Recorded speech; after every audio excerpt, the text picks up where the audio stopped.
Howie Roseman got to be the damn executive of the decade. You hear me? In Philadelphia, he's the man, the myth, and the legend. And NFL executives, well, they're jealous of him. That's pathetic. But it was only a few years ago where Howie Roseman was an outcast in the Eagles organization. Or as Jason Kelce says, Howie Roseman, a few years ago, was relinquished of all control pretty much in this organization.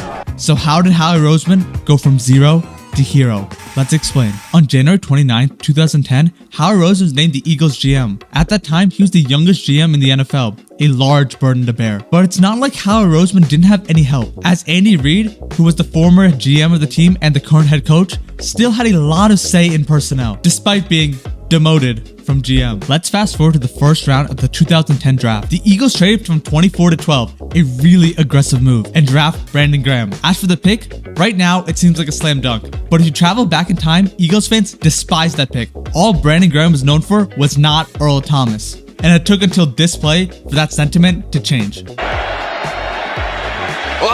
gets hit, the ball is out, and Philadelphia has it. Hopefully the view of Howie Roseman after the 2011 season is better, right? So after a very eventful offseason, where the Eagles signed Jason Babb, Nnamdi Asomugha, Dominic Rodgers-Cromartie, among others, Howie Roseman was adored by Eagles fans and players. This brings back so much trauma for Eagles fans, including myself. I'm not even sure I can talk about it. Oh, dream team.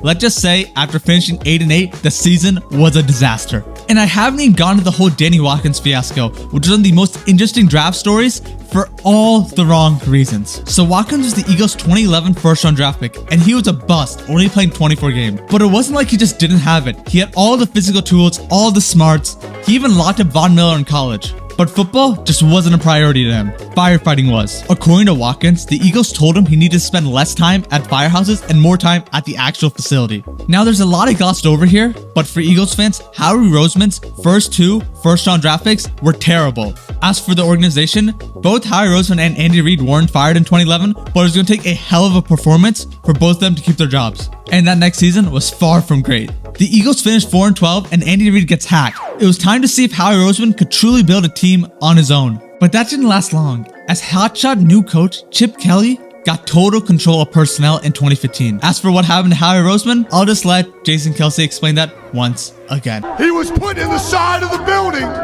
where I didn't see him for over a year. Now, as you probably know, Chip Kelly didn't last long as the Eagles GM. He made a ton of questionable decisions. Man literally traded LaShawn McCoy for Kiko Alonso. I bet a lot of you forgot who Kiko Alonso actually was. As you probably expected, Chip Kelly gets fired in 2015 after the Eagles finished 7-9. I think this reaction speaks for all Eagles fans. It's great news. Chip Kelly deserved to be fired. He destroyed our team, get rid of our best players like LaShawn McCoy. But there's no one more happy about Chip Kelly getting fired than one Howie Roseman, as he becomes reinstated as the Eagles general manager. His first order of business, finding a new quarterback. This is where everything Howie Roseman learned during Chip Kelly's reign really pays off, as he pulls off some of the most creative maneuvers to trade up to the number 2 overall pick. The real master of this trade is that Howie Roseman traded up twice, once from 13-8 with the Dolphins and once from 8-2 with the Browns. Trading up twice for a QB was unheard of before this, but that was the type of creativity that made Howie Roseman the future Hall of Fame GM he is today.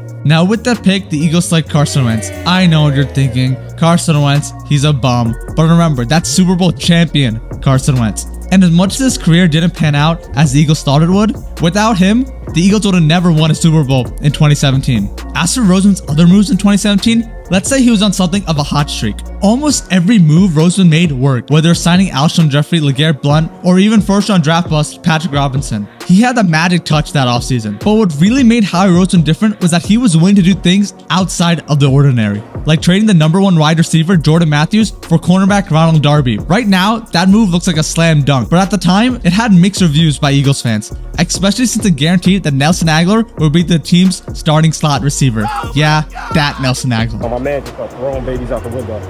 We was catching them, unlike Aguilar and his mishaps. I like to put that out there. And so, as you all know, Eagles win Super Bowl 52 in 2017-2018. But Howie Roseman, he made a ton of mistakes after the Super Bowl. He literally signed anyone he could from that team and signed a bunch of aging veterans, i.e. Nigel Bradham, Michael Bennett. Obviously, this wasn't all on Roseman. The Eagles are ravaged by injuries, and obviously there's Carson Wentz. I know many of you are probably waiting for Wentz drama in this video. People love to milk that subject. From reports of Wentz being full of himself and not getting along with other teammates, it was clear there was something wrong in the Eagles locker room. Now, whether Wentz was actually causing the dysfunction in the Eagles organization is up for debate, but Howie Rosen was clearly skeptical, as in the second round of the 2020 draft, he selects Jalen Hurts, and people's reactions were hysterical. Then they take Jalen Hurts in the second round, and I'm saying, gee, that wasn't a very good draft. Remember what he previously said about Howie Roseman being willing to do things outside of the ordinary?